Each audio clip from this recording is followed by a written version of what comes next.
For 2 years, I cared for Lila without the slightest complaint. Everyone assumed that the first thing she would do once she could stand again would be to marry me. But on the night her surgery succeeded, I asked her, "Do you still want to marry me?" She hesitated. The simple answer never left her lips. I gave a quiet laugh. "I understand." I slipped off the ring and, that same night, walked out of the place I had called home for the past 2 years without looking back. "Do you still want to marry me?" Lila froze, staring at her legs for a long while without answering. From the half-open door, the chatter from outside spilled in. The doctor said Lila's surgery went perfectly. In less than 2 weeks, she'll be back to normal. I never thought she'd recover. 2 years ago, she'd practically given up on herself. Ethan never left her side. They'll definitely get married. Better start picking out wedding gifts. She heard the teasing blessings, but still said nothing. The air thickened with an awkward silence. I was the one who finally stood, breaking it the same way I had 100 times before, by massaging her knees and calves. "Is this pressure okay?" I asked gently. Her rigid body gradually eased. I asked, just as I had for 2 years, "Any discomfort?" She shook her head and replied with quiet sincerity, "No. You're better than the nurse." I stared at my own hands working along her legs. In the beginning, I hadn't known the first thing about massage. She couldn't stand the nurses touching her. The moment one stepped into her room, she would lose her temper and throw them out. But her legs needed the therapy, so I went to the owner of a massage parlor and learned for 3 months. I practiced on myself first, soaking in herbal water and following the techniques until, eventually, I dared to place my hands on her legs. The first time, I only tried while she slept. Her sleep was light, and she still caught me. She flared up. "Get out." I didn't. I pressed the points exactly as the massage owner had taught me. She couldn't move her legs, so she hurled a pillow at my head. I didn't budge. She grabbed whatever she could reach and sent it flying toward me. Finally, it was a photo frame. Inside, a picture of her in college, one hand holding a trophy, the other clenched in triumph, all fire and confidence. When warm blood trickled down my temple, she stared at me, trying to push herself toward me. But her legs wouldn't cooperate.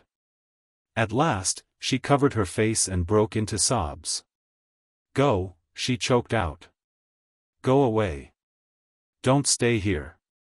It's useless. I can't feel anything. No matter how you press, it won't help." Back then, she had all but given up on herself. Rain or shine, I showed up every single day to massage her legs. Until the day her mother, Victoria, found her after she'd swallowed a handful of sleeping pills and rushed her to the hospital in a panic. Victoria couldn't get through to her. I crouched in front of Lila and said, "Look at me." She obeyed, eyes locking on mine. "Everything's going to be okay. Trust me."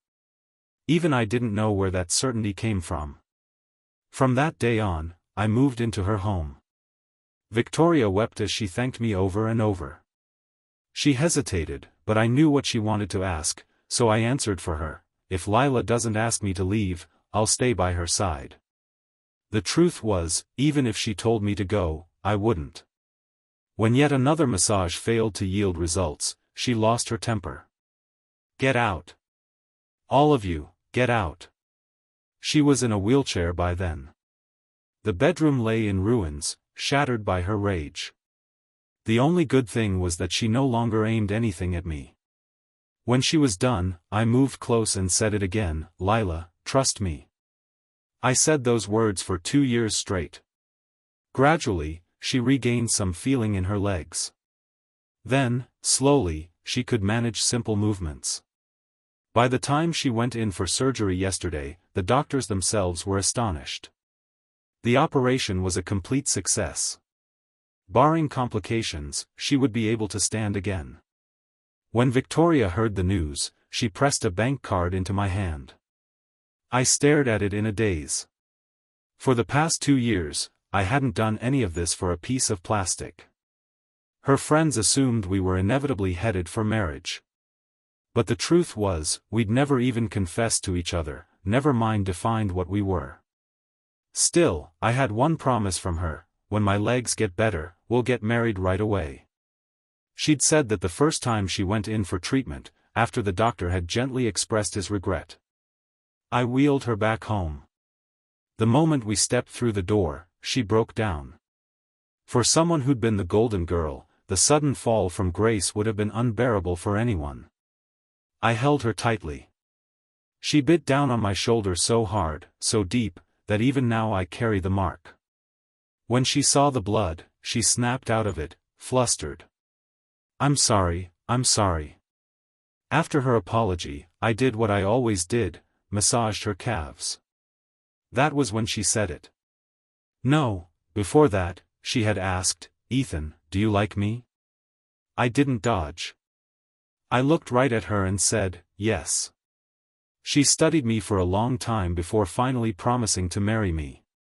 But I hadn't done all this for some kind of trade. All I wanted was for her to feel the same way, to pray that one day she might love me back. Now, just as I always had, I stood, poured the medicated oil into my palms, warmed it, and placed my hands on her calves. I could feel her watching me.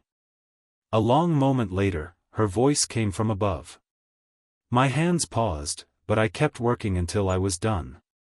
Then I tilted my head up and, still clinging to hope, asked again, Lila, do you still want to marry me? She wavered, but her lips stayed shut. I could only laugh at my own foolish longing. But the ring on my finger, she'd put it there herself. I'd loved her from afar for so many years. How could I not indulge in foolish longing? I stood and washed the medicated oil from my hands. The ring on my finger bit into my skin, sending a dull ache straight to my chest. From outside the door, she spoke. Ethan, you're my good friend. Ethan, you don't need to do these things for me anymore. Tears splashed into the sink. I wiped them away quickly. Don't say that. Not to me. It's far too cruel. When I pushed the bathroom door open, the living room was still buzzing with voices. I lowered my head, looking at Lila, and forced the ring off my finger. The size had never been right, too small by a whole band. I didn't know if she'd been careless or if it had never been meant for me in the first place. All I knew was that, when she'd given it to me, I'd shoved it on anyway, letting it pinch my finger until it hurt. Back then, I could still lie to myself, rings are supposed to fit like that. But now, as I slipped it free, my finger felt an instant, almost shocking relief. For a moment, I regretted not taking it off sooner. Lila's gaze darted away. I held the ring out to her. Here. It's yours. The indent on my finger was still sharp and red. I added, it's a size too small. She opened her mouth to say something, but I waved it off and pushed her chair toward the door. The moment we stepped into the living room, her friends closed in. What were you two whispering about? We're not allowed to hear. Don't worry, we won't tease you now. We'll save it for the wedding. Hang out with us a little longer before we leave. Her friends, like her, were polite and measured. Knowing she'd just had surgery, they'd brought only juice and light snacks. Someone turned to Lila. When you're better, we have to go back to Silvercrest Ski Resort. She agreed as if on autopilot, no longer flinching at the mention of sports. One of them turned to me. Ethan, you have to come too. Lila can book your ticket, you'll love it. Lila looked up at me, tossing the question my way. After being turned down twice tonight, even my shamelessness had its limits. You all go ahead, I said. But then she spoke, calmly, almost casually. It's fine if he comes. I only think of him as an old brother, anyway. The words dropped, and the room went dead silent. Her best friend laughed and tapped her on the head. Lila, what kind of joke is that? More friends jumped in to smooth things over. Her legs are fine now, but her head's still a little foggy. Don't take it to heart, Ethan. The comment was buried in laughter and banter, but Lila stayed silent from beginning to end. I thought of something from long ago, when a friend had noticed the ring on my finger and asked, "Ethan, are you sure? She's not from our world. If she recovers, do you really think she'll marry you?" Back then, I couldn't answer. Now, I still couldn't. Because Lila had given me the answer herself. No. The gathering went on pleasantly, soft music, light conversation, stories from the past. I lowered my head and looked up Silvercrest Ski Resort, a famous ski destination. I didn't understand a single thing they were talking about, and it was then I finally began to grasp what my friend had meant by not from the same world. I stood, and Lila's gaze instantly followed me. I went back to my bedroom, though calling it my bedroom was generous. Everything in it had been bought by her mother. I called the woman who, 2 years ago, had cried while thanking me. Rubbing my fingertips together, I asked, "That bank card you gave me?" She seemed almost eager that I'd brought it up. Before I could finish, she cut in, "Take it, as thanks for looking after Lila these past 2 years." I gave a low, heavy There wasn't much to pack. I tossed the only few clothes I owned into the trash. And then I walked out with the card in hand. Passing through the living room, one of Lila's friends called out, "Ethan, where are you going this late?"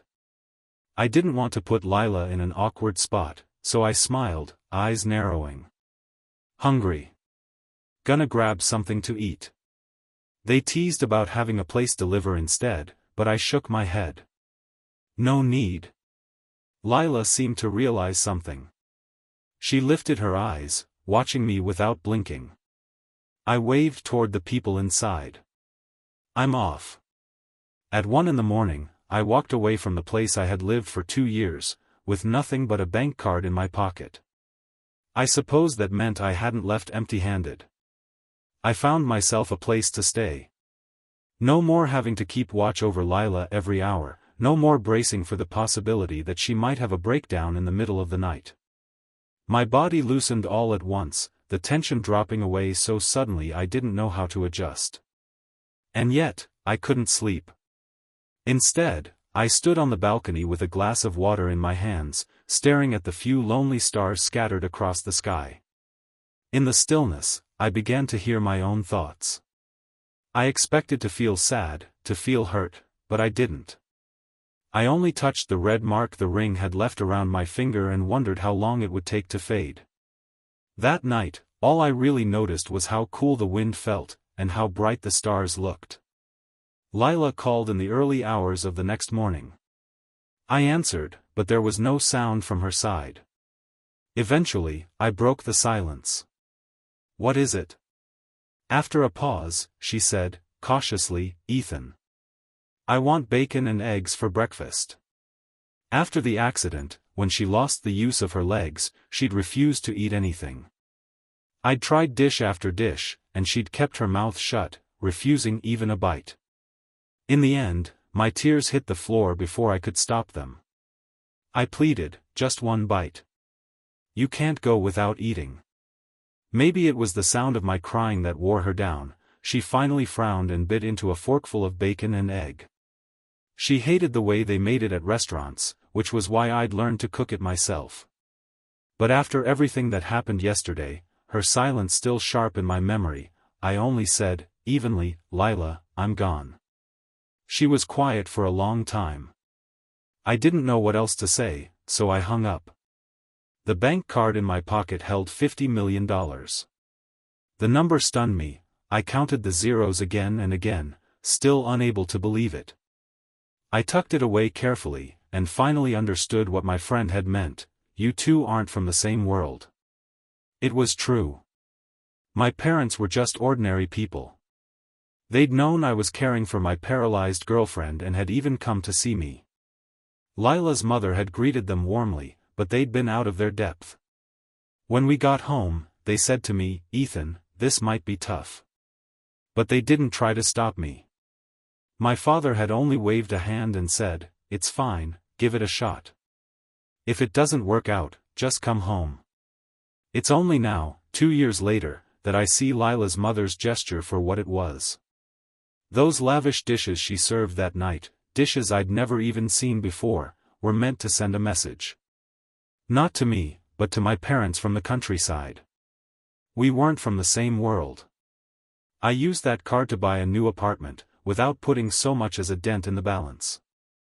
The next weeks were spent on renovations, errands, endless to-do lists. Half a month later, I ran into Lila again, at the Maple and Bean Cafe, right by my new building's entrance. Her friends were there, pushing her wheelchair and egging her on. "Lila, if you don't win Ethan back, I'll lose all respect for you.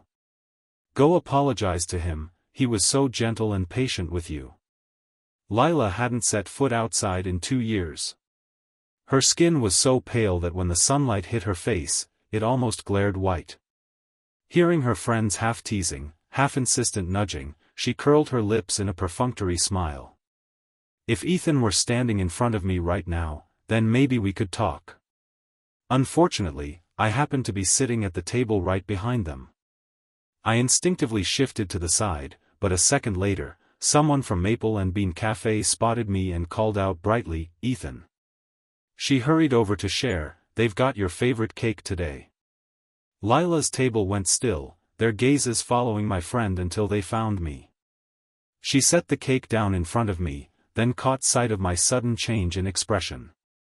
"What's wrong?" she asked, a flicker of worry in her eyes. It hit me that my sour mood had nothing to do with her, and everything to do with that other table. Why should I let them dictate my mood? I smoothed my face and said, "It's nothing. Sit. You still remember I like this cake, huh?" That one line was enough to start a comfortable stream of conversation between us. But the cafe was too small, and Lila's table was too close. Their voices inevitably drifted over. "It's fate, Lila. Go apologize. You'll never find another Ethan like him. I'm telling you, if you don't clear things up, we're done being friends." I knew every one of those voices. When Lila had been bedridden, they'd all come to visit her, one by one. There was one guy among them who had a crush on her. When he walked into her room, Lila deliberately spilled water on his pants. It was hot that day, and the fabric was thin, wet enough to cling instantly to the skin, in a place that made the situation particularly awkward. The guy froze in embarrassment. I stepped forward and handed him a towel. Lila, her eyes cool and detached, gave him a mocking smile. "You still like me after this?" His face burned with humiliation. I quietly closed the door behind me. When he came out, he lifted his chin and said with pride, "I don't like Lila anymore. She's not worth it."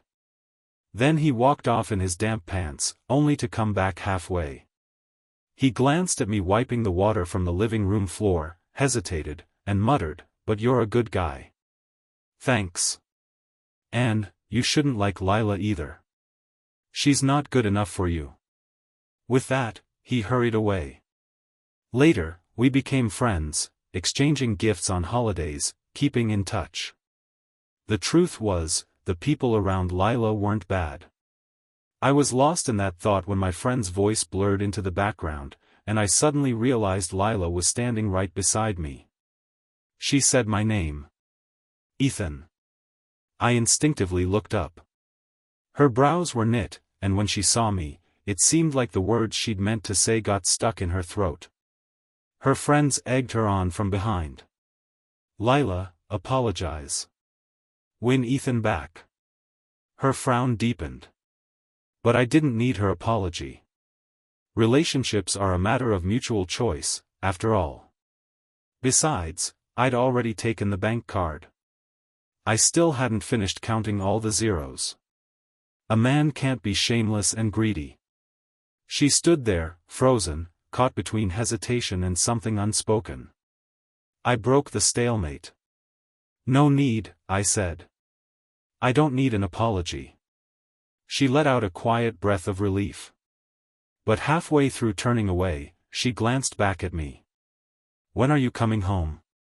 Maybe I hadn't made myself clear last time. So this time, I said it plainly. "I'm not coming back." She studied me for a long, heavy moment before murmuring, then she turned back to her table, where her friends were still watching for drama.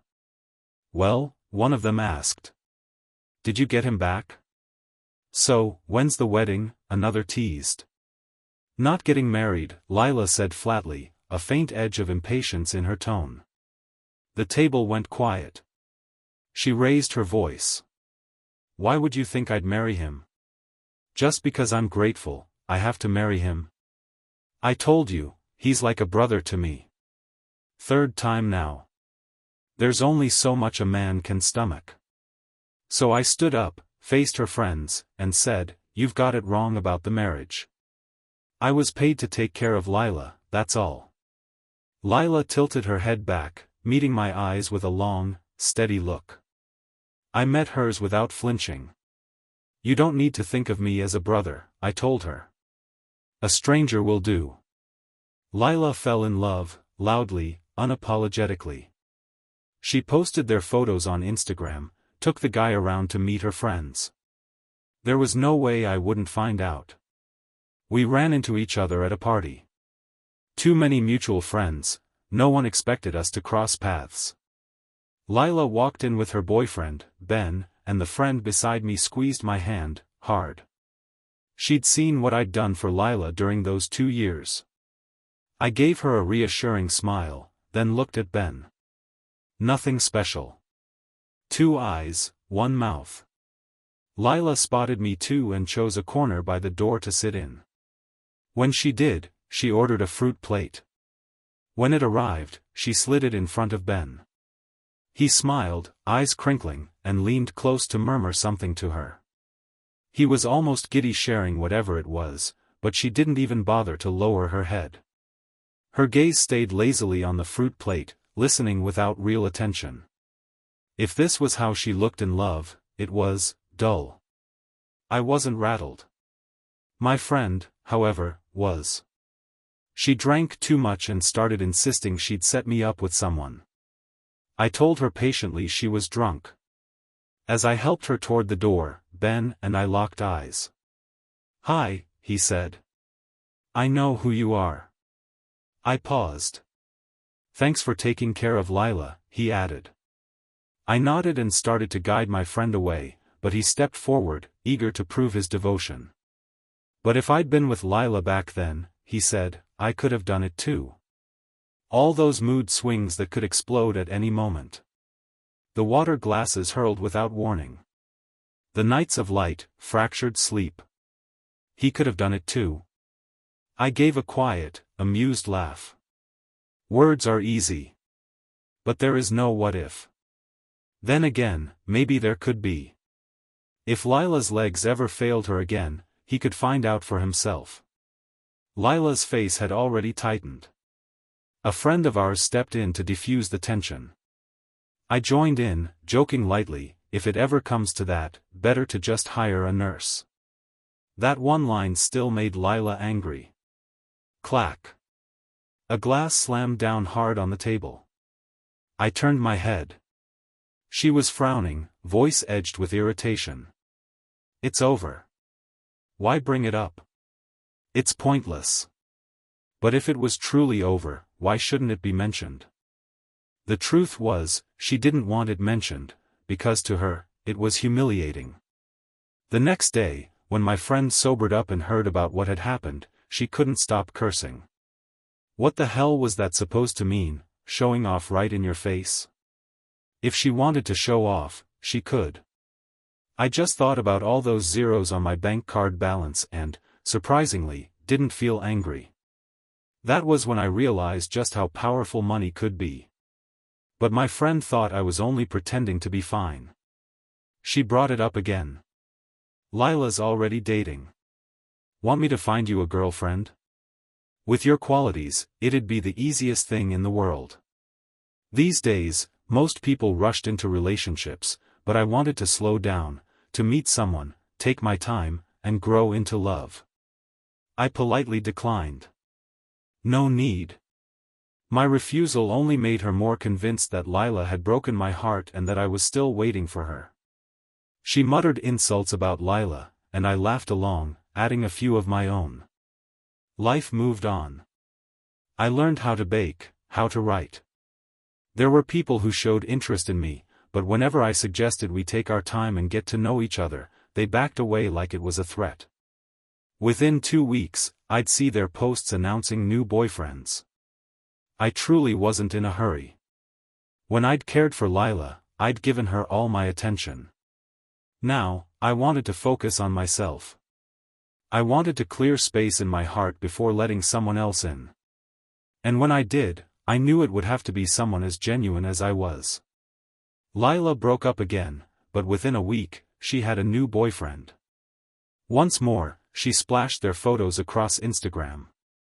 By then, our friends had mostly accepted that Lila and I would never be a thing. I took up diving, spending my days carrying gear to explore new patches of sea. I was away from Westbridge for half a year, yet news about Lila still managed to find its way to me. She'd broken up again. Maybe she'd finally realized something, because she stopped. Her friends began dropping hints, half joking, half serious, that she was single now, urging me to come back. As Christmas approached, I returned. I hadn't expected it, but when I stepped off the plane, they were all there waiting. "Ethan, you've gotten a tan," they teased. They hadn't distanced themselves just because Lila and I hadn't ended up together. One of them had even messaged me after that day we'd cleared the air, "Ethan, even without Lila, we're still friends." What I really didn't expect was that Lila was there too. She stood a little ways off, staring into space. Eventually, she stepped forward. "Long time no see." 6 months ago, there had still been a trace of coldness in her toward me. Now, she sounded almost like an old friend. "Long time no see," I replied politely. She was about to speak again when my phone rang. I gave them an apologetic smile before answering. On the other end, a bright, girlish voice asked, "Where are you?" Her tone was so sunny it pulled my own voice into a smile. "I'll send you my location. Don't rush, take your time." When I hung up, my friends were making dinner plans. I waited until they were finished before asking, "Mind if I add one more person?" They all looked at me, surprised. "Who?" Before I could answer, a girl in an orange windbreaker came into view. I'd told her not to hurry, but she still ran all the way to me. She grabbed my hand without hesitation, clinging to me. "I missed you so much." She moved so quickly my friends didn't have time to react. I reached for her suitcase, but she refused to let me take it. Only then did I introduce her. "Alice, my girlfriend." Sometimes fate works in strange ways, appearing when you least expect it. When Alice confessed her feelings for me, I gave my usual answer, "Let's take it slow." Honestly, I'd braced myself for her to lose interest within 2 weeks. But she didn't. She stayed. Long enough that, before I realized it, she was everywhere in my life. I'm not young anymore, and when people my age here take it slow, they tend to think it's just a polite delay. But Alice was younger. When she heard "take it slow," she really did. Genuinely. Warmly. Keeping her hidden, huh? If you hadn't come back this time, we might never have met her. "Nope, you're buying dinner tonight." It wasn't that I'd been hiding her. I just hadn't expected her to come back with me. When traffic made me miss my flight and I had to switch to a later one, she sent me a pitiful text, "Why aren't you here yet? I hate you." That's when I learned she'd booked the seat next to mine as a surprise. And thanks to sheer bad timing, we'd missed each other entirely. She'd landed early and waited for me at the airport. We'd only just met up. My friends were still teasing when I raised my hand with a laugh. "My treat, my treat." Alice copied me, raising her hand and mimicking my tone perfectly. My treat, my treat. Her extroverted nature made her quick friends with everyone. When we got to the restaurant, there was somehow exactly one more seat for her, no more, no less. That's when someone noticed Lila wasn't there. They called her, and her voice came through indistinct. My leg suddenly hurts. I'm at the hospital. With everything that had happened before, and her family background, no one could just sit and eat without worrying. That's so sudden. Are you okay? What did the doctor say? I'm fine. The doctor told me to rest, that's all. You all eat first. I'll treat you next time. Even with her reassurance, the mood was uneasy. Seeing the look on their faces, I offered them a way out. Go check on Lila. We can have this meal any time. Alice and I are tired anyway, we'll head back and rest. Alice didn't mind the sudden change of plans. Cheerfully, she helped send everyone on their way. On the walk home, she was full of questions, pointing at flowers, shrubs, even talking to stray dogs on the street. By the time we reached my place, no one could have guessed that the person supposedly in the hospital would be standing at my front door. Alice stopped mid-step, still holding my hand. She watched as Lila stepped forward. Alice was the first to speak. Lila, right? Her voice carried a smile, warm and friendly. I glanced at her instinctively. Lila smiled back but didn't answer her question. Instead, she looked straight at me. Ethan, she said. Her eyes stayed fixed on me. Long time no see, she repeated. Alice, though completely ignored, didn't show the slightest hint of irritation. She just held my hand and stood quietly at my side. Lila looked like she had more to say, but I stepped forward and cut in, introducing them before she could. This is my girlfriend, Alice. At that, Lila's lips curved into something that might have been a smile, though it didn't quite reach her eyes. After a pause, she gave a low mm. Then she added, my leg might have some kind of problem. Alice spoke up right away, her voice full of concern. If your leg's acting up, you should get to a hospital.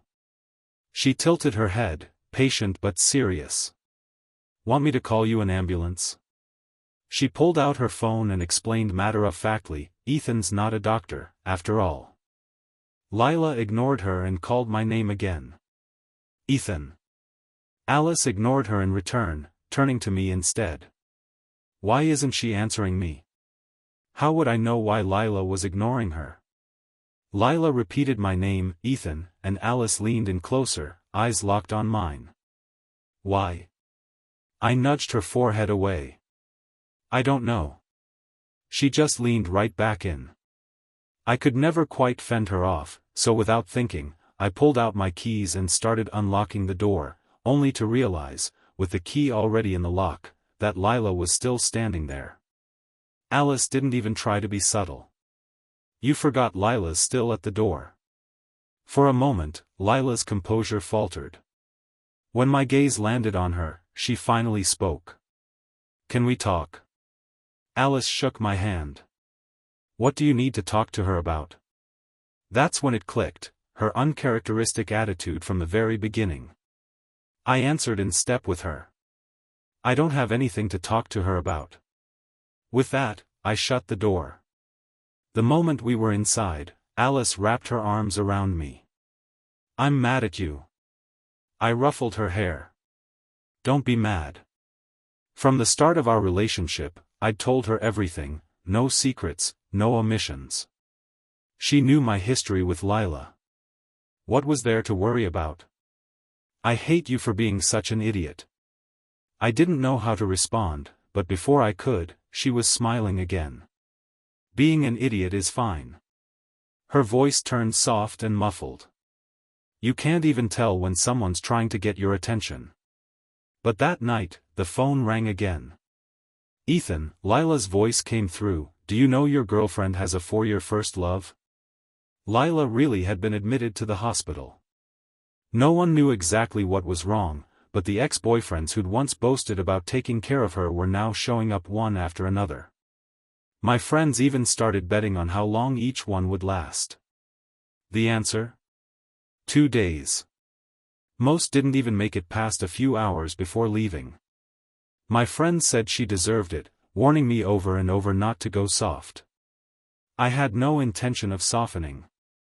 Ever since I'd taken that card, I'd never once thought about looking back. Then, late one night, Victoria sent me a message, "Ethan, can you meet with Lila alone?" Alice was sitting right beside me when it came in. I gave a careful, polite refusal. "Sorry. My girlfriend might mind." Victoria called almost immediately, her voice raw with desperation.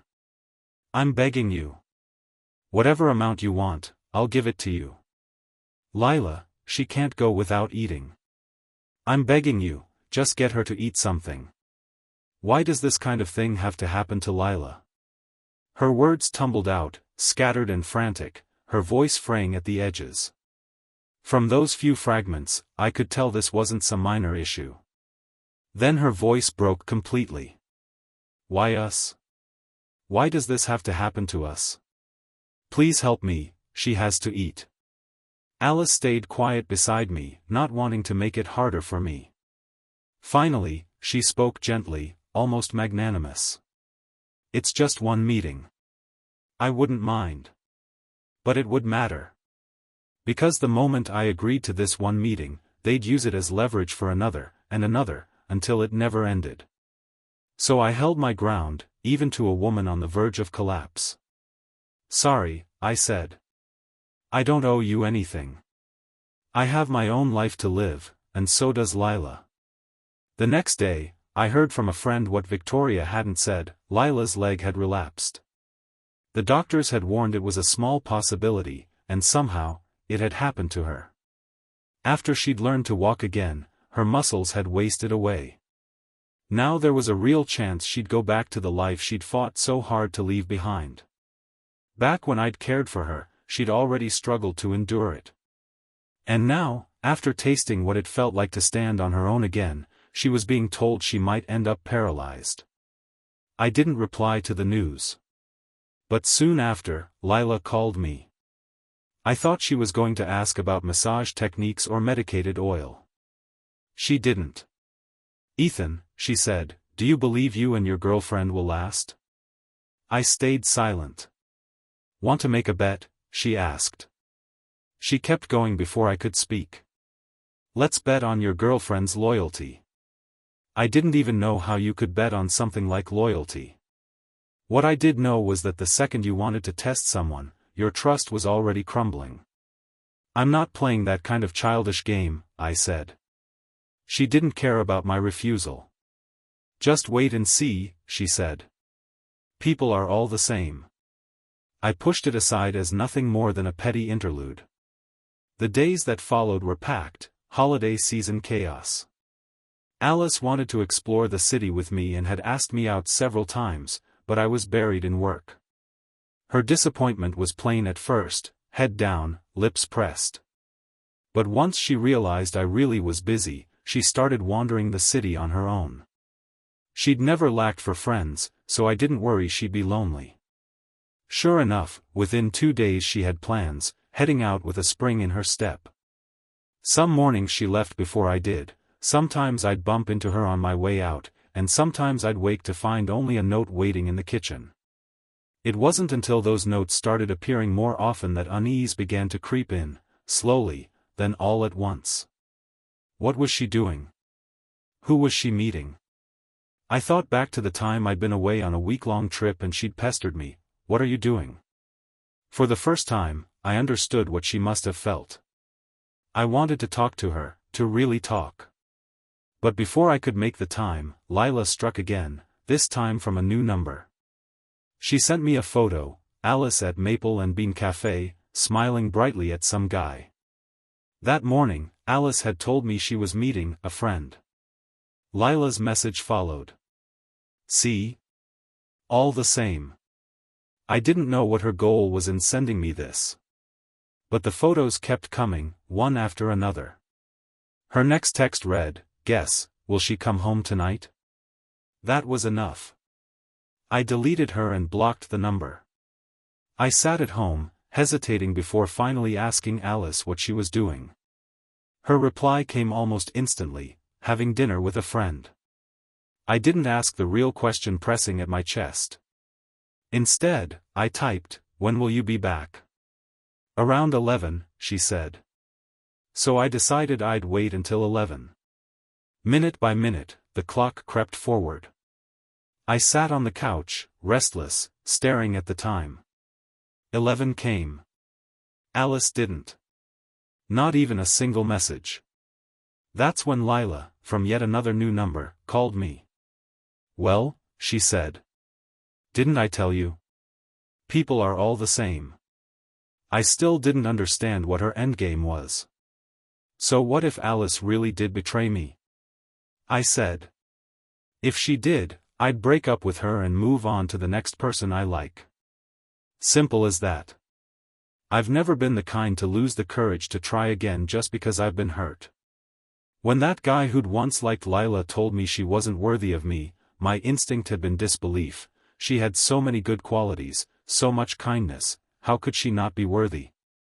But looking back now, as an outsider to those 2 years I'd spent caring for her, I saw it clearly: her bad temper, her self-destructive streak, the way she had access to the best medical treatment and still refused to even try. And now, she wanted to drag me back into that same pit of resignation. She really wasn't worthy of me. I sat there until 1 in the morning. Alice still hadn't come home. But then I asked myself, why was I even waiting? Why should I take Lila's word for anything instead of asking Alice directly? And why should I let her wedge herself into something that's between just the two of us? At 1 in the morning, I finally decided to go look for her. The moment I stepped outside, I saw Alice getting out of a car. A man sat in the driver's seat, and when he spotted me, he even gave a friendly wave. Alice walked over, looking exhausted. "Ethan, I'm sorry, got back later than I thought. I ran into an old classmate and we ended up having dinner." The car was about to pull away, but before it could, I stepped in front of it. The driver swore at me for being reckless, but I just rapped on the window. The man inside rolled it down, his face open and sunny. "What's wrong? Are you Alice's first love?" I asked. He blinked, then said, "You're her boyfriend, right? Don't get the wrong idea, I'm just in town on a work trip. Is it yes or no?" I cut him off. That got him out of the car. He smiled, shaking his head. "Of course not. Alice and I were in the same college class, but we haven't kept in touch since graduation. You must mean Jason. Last I heard, after he and Alice broke up, he moved to France. Not sure what he's up to now." He unlocked his phone, showing me an old class photo, pointing to the man standing beside Alice. "Alice and I just bumped into each other at the restaurant tonight," he said. "We decided to have dinner, but on the way back, the car's engine broke down. We had to take it to a shop, and the repairs took forever." Alice's gaze met mine, holding a flicker of hurt.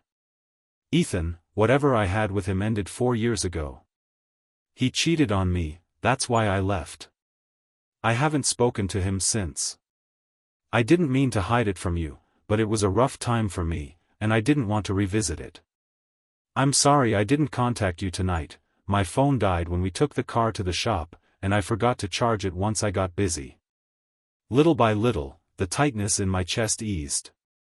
I knew, deep down, she wasn't the kind of person who'd go behind my back. It was just those silent, dragging hours that had let my doubts spiral. I nodded. "Next time something like this happens, tell me right away. Okay?" She nodded hard. "I promise."